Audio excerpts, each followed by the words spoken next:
സുസ്ഥിര പുതുക്കാട് വികസന പദ്ധതിയുടെ ഭാഗമായി കുടുംബശ്രീ അതുപോലെ തന്നെ മറ്റത്തൂർ ലേബർ സഹകരണ സംഘം ഒരു ചേർന്ന് ഉൽപ്പാദിപ്പിച്ച നിവേദ്യ കദളി പഴങ്ങൾ ഗുരുവായൂർ അമ്പലത്തിലേക്ക് ദിവസവും നൽകാറുണ്ട്.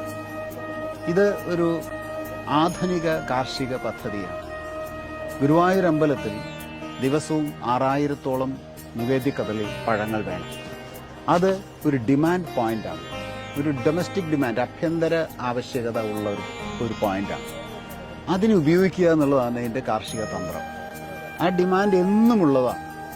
ആ ഡിമാൻഡ് പലപ്പോഴും പൂർത്തിയാക്കുക മറ്റ് സംസ്ഥാനങ്ങളിൽ നിന്ന് വരുന്ന പഴങ്ങളെ കൊണ്ടാണ്. ഇത് തിരിച്ചറിഞ്ഞാണ് പുതുക്കാട് സുസ്ഥിര പദ്ധതി.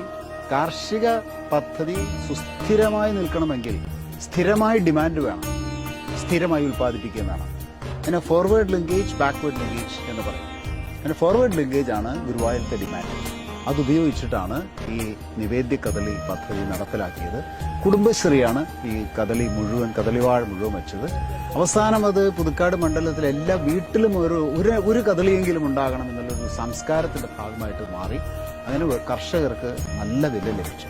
ഈ കോൺട്രാക്ട് വെച്ച് ഗുരുവായൂർ ദേവസ്വമായിട്ട് കോൺട്രാക്ട് വെച്ച് പഴത്തിന് 3 റുപ്യ എന്ന രീതിയിൽ എല്ലാ ദിവസവും 365 ദിവസം ഒരേ വില കിട്ടുകയാണ്.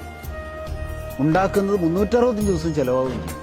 വില കൃത്യം കിട്ടും, വിൽപ്പന കൃത്യം നടക്കും.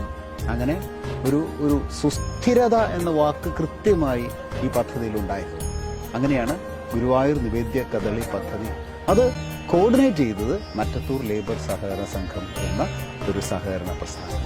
ഇത് വാസ്തവത്തിൽ ഇതുപോലെ തന്നെ ഇവിടെ പാവൽ കൃഷി, മഞ്ഞൾ കൃഷി, കുറുന്തോട്ടി കൃഷി ഇതൊക്കെ നടത്തും. ഇതേ ആശയം വെച്ചുകൊണ്ട് ഫോർവേഡ് ലിങ്കേജ്, ബാക്ക്വേർഡ് ലിങ്കേജ്.